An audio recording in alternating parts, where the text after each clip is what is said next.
Una pregunta para ampliar la mirada. Diálogos entre disciplinas para descubrir el mundo. Con vos que estás ahí, en tu casa, en las aulas, con los y las docentes. Nuevas formas de conocer, otros modos de aprender. Seguimos educando.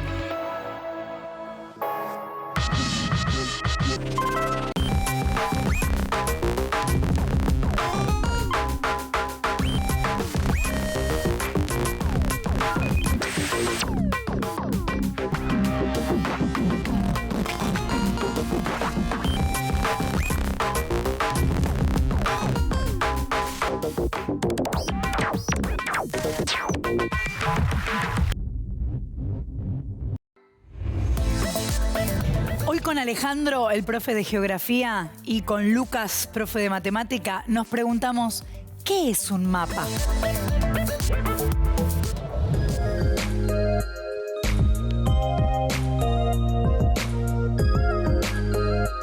Los vemos y los usamos todo el tiempo, pero ¿alguna vez nos detuvimos a pensar qué es un mapa?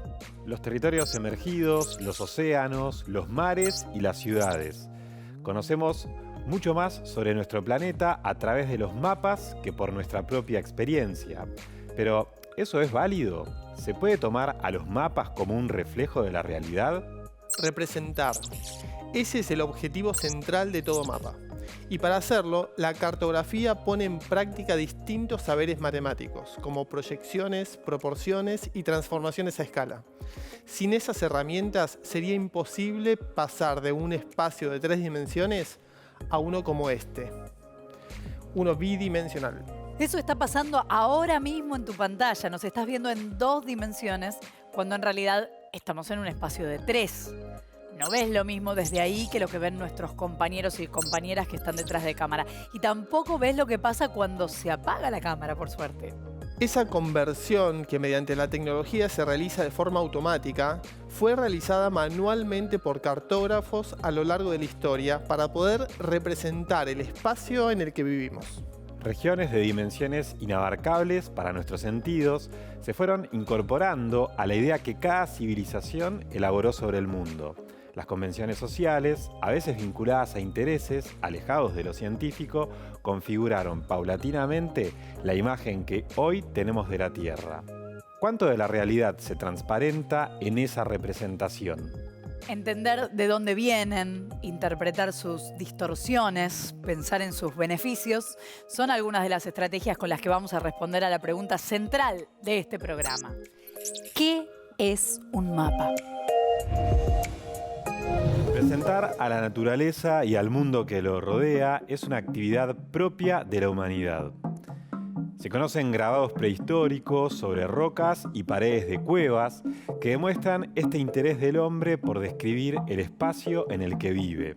Si bien se cree que entre estas prácticas se realizaron algunos diseños del tipo cartográfico, la evidencia cierta de la elaboración de mapas corresponde a un período posterior. Las primeras ciudades a escala que se conocen fueron grabadas sobre tablillas de arcilla alrededor de 2500 años antes de Cristo. Y el primer registro de lo que se podría considerar un mapa mundi corresponde al siglo VI antes de Cristo y pertenece a la civilización babilónica. En él se representa al mundo como un disco flotando sobre el océano, un mundo prácticamente limitado a la ciudad de Babilonia, que se simboliza con un rectángulo alargado, y al río Éufrates, que fluye desde las montañas. Fue en la Grecia antigua donde los filósofos comenzaron a realizar los primeros mapas con criterios científicos. Ellos buscaban reproducir con la mayor fidelidad posible las experiencias aportadas por los viajeros. El mapa de Anaximandro fue elaborado en torno al año 520 a.C. Aunque lamentablemente se ha perdido, lo conocemos gracias a una detallada descripción realizada por el historiador griego Heródoto. En su mapa, el mar Mediterráneo, cercano a su lugar de procedencia, era el centro del mundo y lo dividía en 2 mitades. La siguiente evolución significativa es adjudicada a Eratóstenes de Cirene, un matemático y geógrafo griego que vivió entre los años 275 y 194 a.C. Se lo considera el gran reformador de la cartografía por haber desarrollado el primer sistema de meridianos, dividiendo a la Tierra en departamentos. Su modelo se apoyaba en dos ejes perpendiculares, uno con dirección norte-sur, meridiano que pasaba por Siena y Alejandría, y el otro de oeste a este, que pasaba por las columnas de Hércules, Atenas y Rodas. Este mapa tampoco existe físicamente, pero se ha podido reconstruir con gran precisión gracias a los relatos de exploradores. El geógrafo griego Ptolomeo, del siglo II después de Cristo, realizó en su obra denominada Geografía una detallada descripción de lo que él creía que era el mundo. Describió lugares diversos, utilizando por primera vez un sistema de latitudes y longitudes. Gracias a los aportes de su libro, distintos cartógrafos realizaron mapamundis que contaron con aproximaciones a la distribución de los continentes en el planeta.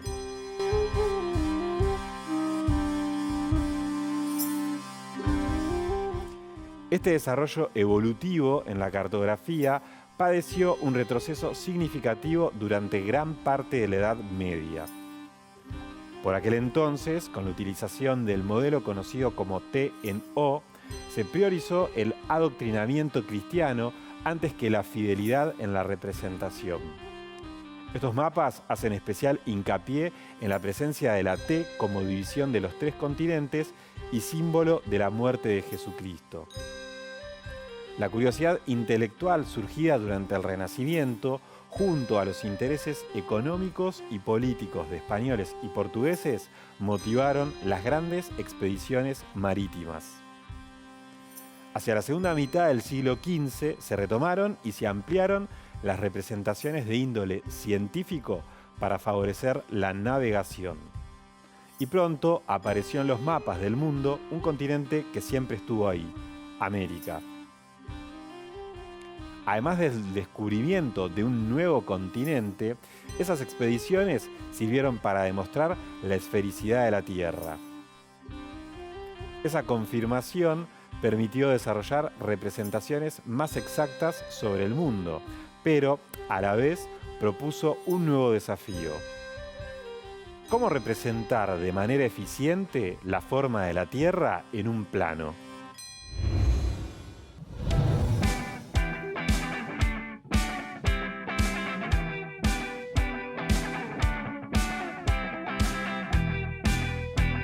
La geografía, como todas las ciencias, se caracteriza por contar con un objeto de estudio.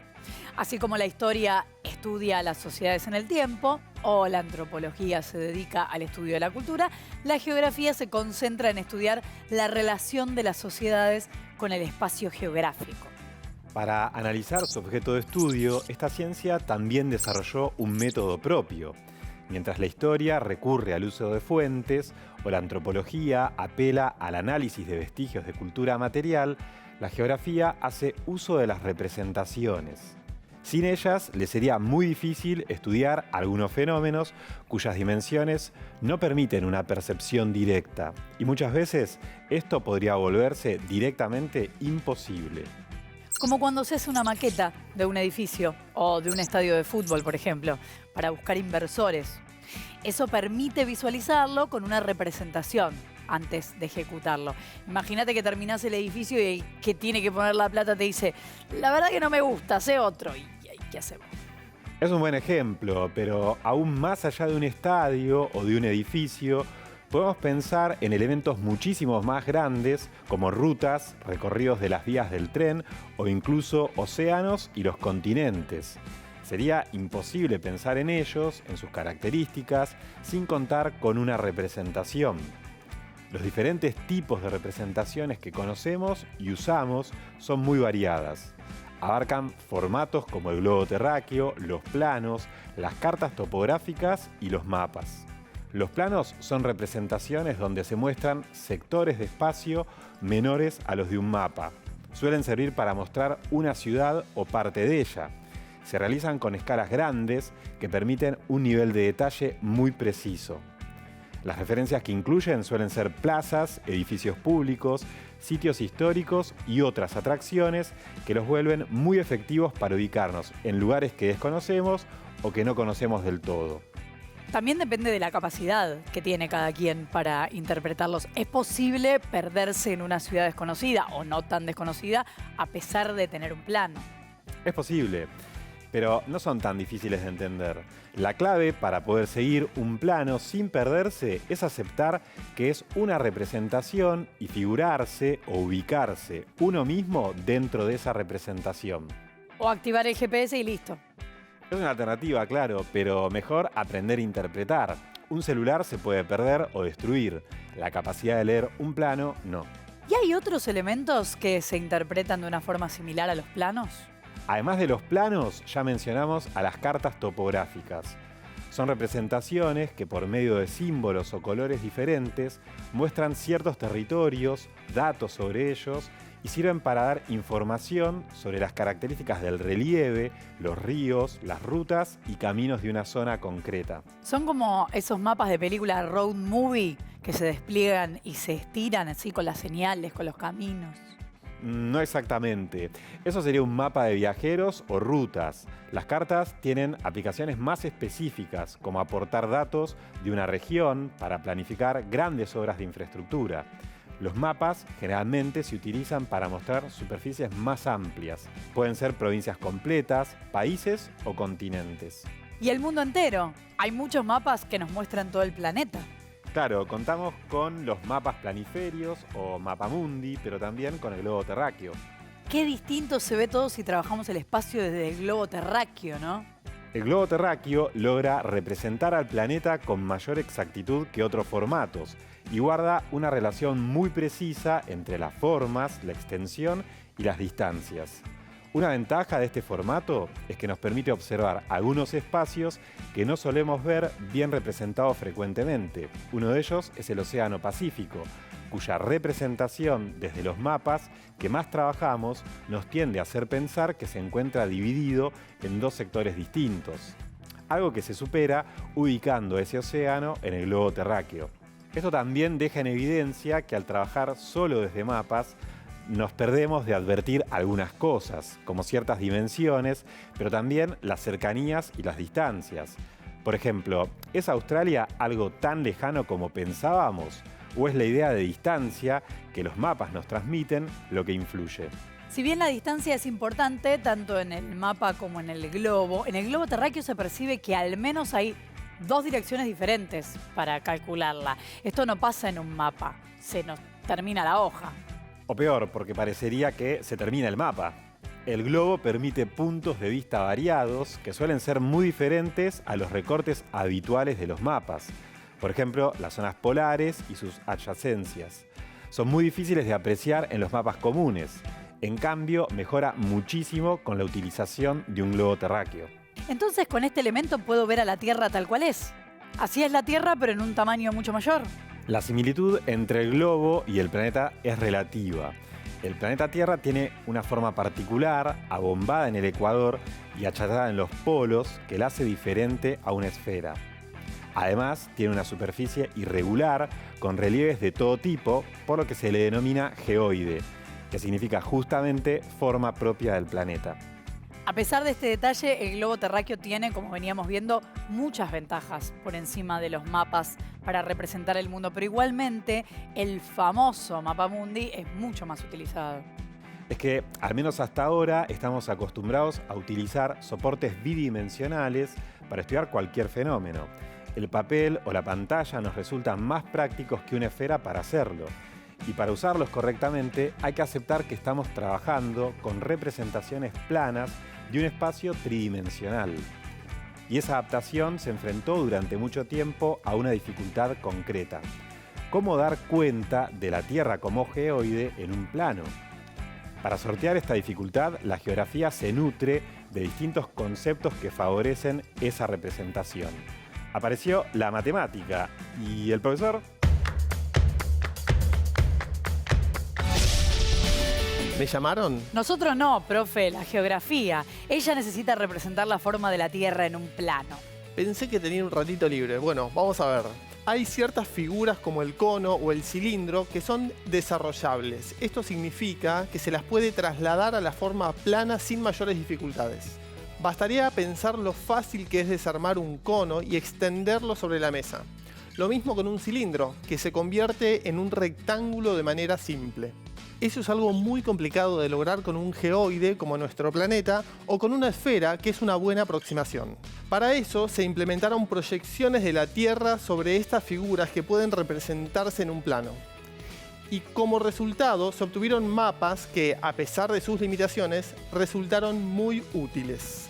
En todos los casos, hay que entender que se trata de una proyección y no de una vista real del elemento.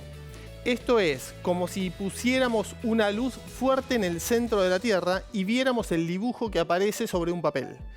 En las proyecciones cilíndricas se muestran muy distorsionadas las zonas cercanas a los polos y mucho más reales las cercanas al ecuador.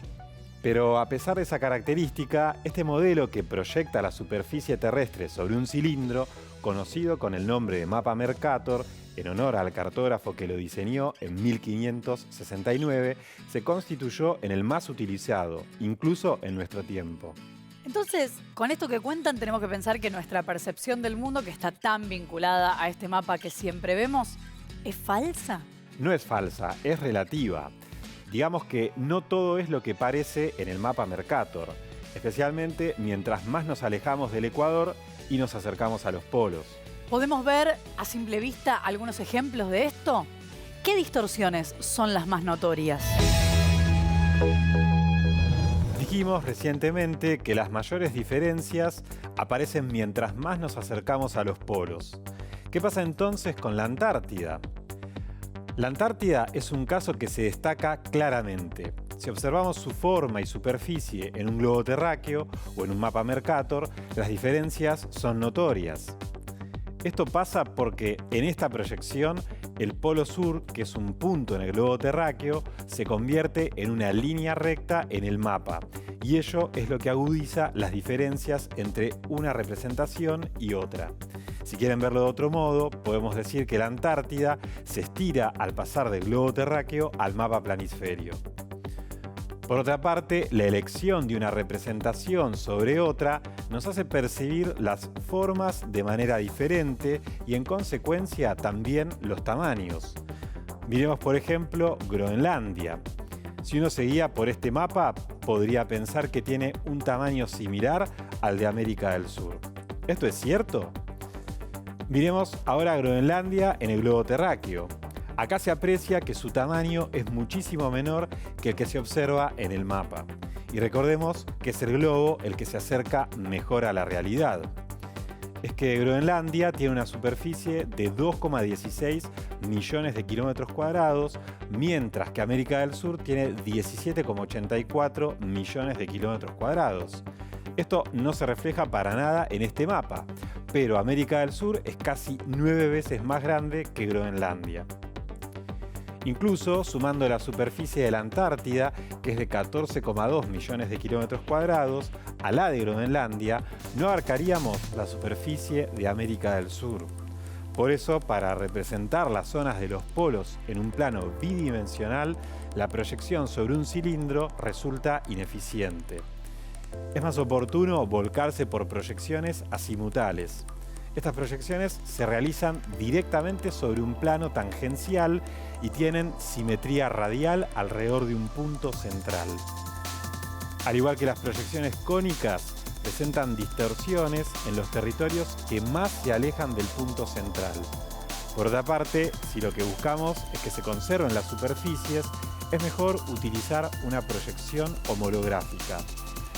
Se generan a través de una herramienta más compleja que consigue respetar la relación de las superficies, aunque no se respetan los ángulos.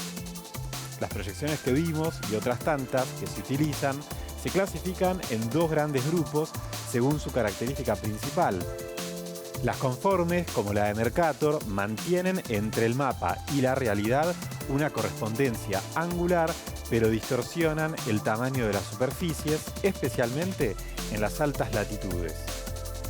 Las equidistantes, en cambio, mantienen entre el mapa y la realidad el tamaño de las superficies, pero no los ángulos ni las distancias. No podemos establecer que alguna proyección es mejor que otra.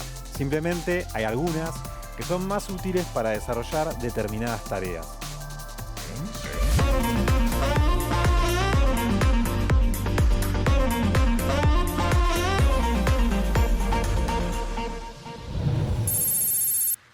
La cartografía es una combinación de ciencia, arte y tecnología que se encarga de la representación del espacio, así como también de la interpretación y el estudio de esas representaciones. Los mapas llevan al plano una forma espacial, algo que supone una primera dificultad que, como vimos antes, se puede abordar con proyecciones. Esto distorsiona tanto las formas como el tamaño. Muchos de los fenómenos en los que la geografía se concentra suele comprometer regiones de grandes dimensiones. Si bien una forma excepcional de hacerlo sería recorriendo esos lugares, esto no resulta muy operativo. Es por eso que la cartografía utiliza un elemento esencial para su desarrollo: la escala. Las escalas están representadas en todos los mapas, también en planos y maquetas. Indican la relación de proporcionalidad que existe entre un objeto de la realidad y su representación. Por eso, cuando hablamos de escalas cartográficas, hacemos referencia a la relación entre el espacio geográfico y los mapas que los representan. Generalmente, en los mapas se incluyen dos escalas diferentes. La escala gráfica, que se representa por medio de una barra dividida en segmentos graduados, correspondiéndole a cada parte un valor expresado en kilómetros. Y la escala numérica, que se expresa como un cociente. Su numerador suele ser 1 y su denominador un número que indica cuánto más grande es el espacio real representado respecto del mapa. Para conocer el valor real de una dimensión tomada en un mapa, hay que multiplicar la medida obtenida en el mapa por el valor del denominador. Veamos con un ejemplo cómo podemos utilizar estos datos. Acá estamos viendo, tal como se observa en Google Maps, la ciudad de 9 de julio en la provincia de Buenos Aires. ¿Encuentran alguna referencia para vincular el tamaño del mapa con la realidad? Por supuesto que hay una escala. La encontramos en la parte baja a la derecha de la imagen. La flecha indica una barra y a su lado figura un número que indica la distancia que esa barra representa, en este caso 500 metros. Estamos frente a una escala gráfica. ¿Cómo podemos usar ese dato? Supongamos que queremos salir a correr o caminar por la ciudad. Elegimos desde el mapa un recorrido posible, como el que se indica en la siguiente imagen. Si queremos saber cuál es la longitud total de toda esa vuelta que pensamos dar, ¿cómo podemos hacerlo? Primero lo vamos a hacer a mano. Ojo, atención con esto. Durante todo el procedimiento no podemos modificar el tamaño del plano, ni agrandarlo ni achicarlo. Eso cambiaría la proporción, modificaría la escala y el ejercicio no podría completarse. Dicho esto, tomemos una regla y midamos la longitud del camino marcado. Por supuesto que el número que cada uno obtenga puede ser diferente, ya que las pantallas no son todas iguales. Hacerlo con el celular no es igual que hacerlo con una tablet o con una computadora. Lo importante en todo caso es atender a la referencia que el programa nos ofrece. Esa barra que nos indica la escala y que también vamos a medir. Los resultados de la medición que hice son los siguientes. Los lados largos del rectángulo miden 12,7 centímetros cada uno. Los más cortos del rectángulo miden 5,75 centímetros cada uno. Y la barra de la escala mide 2,5 centímetros. Lo primero que vamos a hacer es calcular cuánto mide el perímetro del rectángulo, es decir, cuánto mide toda la vuelta en el plano. Para eso, sumamos 2 veces la longitud del más largo y 2 veces la longitud del más corto, es decir, 2 por 12,7 centímetros más 2 por 5,75 centímetros. Esto da como resultado 36,9 centímetros. Para saber cuánto representa esta medida en la realidad, vamos a utilizar la información que nos ofrece Google Maps. La barra de la escala fue medida en 2,5 centímetros y equivale a 500 metros. Ahora es cuando tenemos que prestar atención a la relación de proporcionalidad que se da entre las medidas del mapa y las de la realidad. Si en el mapa 2,5 centímetros equivalen a 500 metros, ¿A cuántos metros equivalen los 36,9 centímetros que medimos para nuestro recorrido? Debemos plantear una regla de 3 simple. El valor de x, de la incógnita, puede obtenerse multiplicando 36,9 centímetros por 500 metros y dividiendo el resultado por 2,5 centímetros. Esto da como resultado 7.380 metros, lo que equivale a 7,38 kilómetros.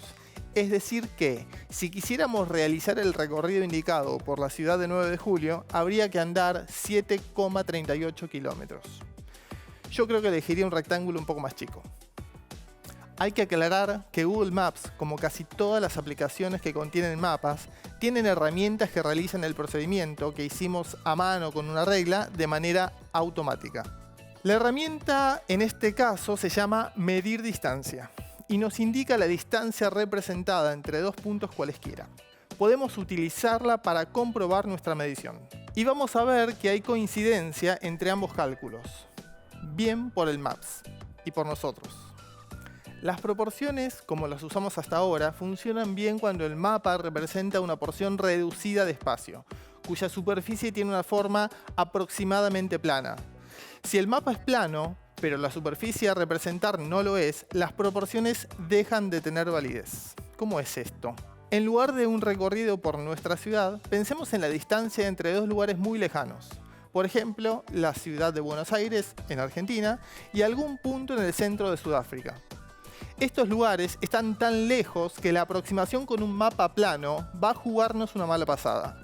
Como se explicó antes, tratar de representar la superficie de algo parecido a una esfera, como es el caso de la Tierra, sobre un mapa plano, nos lleva indefectiblemente a representaciones distorsionadas. Este es el recorrido que habría que hacer si quisiéramos viajar desde Buenos Aires hasta Sudáfrica por la superficie terrestre. Si observamos esa trayectoria en el espacio en un globo terráqueo, como acá, vamos a notar que no es una recta, sino una curva, porque sigue la forma de la Tierra. Cuando intentamos plasmar esa misma situación en un plano, ocurre lo siguiente.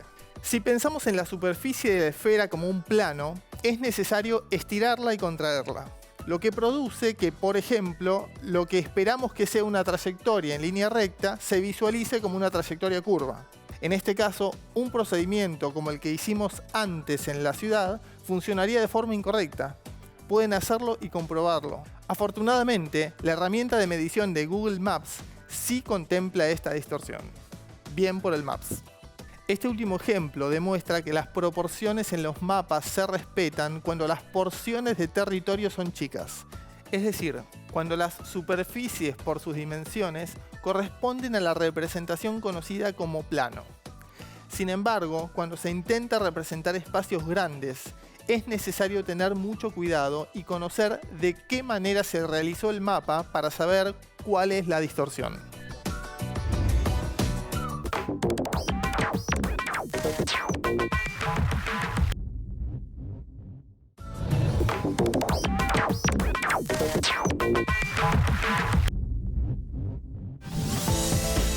Después de revisar algo de historia y de problematizar sobre su uso, estamos en muchas mejores condiciones para responder a la pregunta: ¿qué es un mapa? Hay algo que seguramente dejamos muy en claro a lo largo del programa.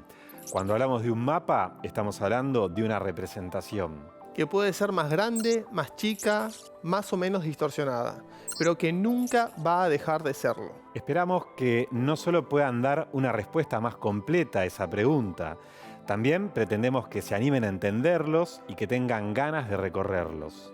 En el sitio del Instituto Geográfico de la Nación van a encontrar infinidad de recursos con mapas de todo tipo para estudiar la geografía de nuestro país. Les propongo que al observarlos pongan especial interés en las escalas que cada uno indica. Tanto en esos como en cualquier otro, recuerden, hay que mirar las escalas. Con toda esta información sobre mapas, yo me siento más preparada para usarlos. Creo que hasta me animo a desactivar el GPS.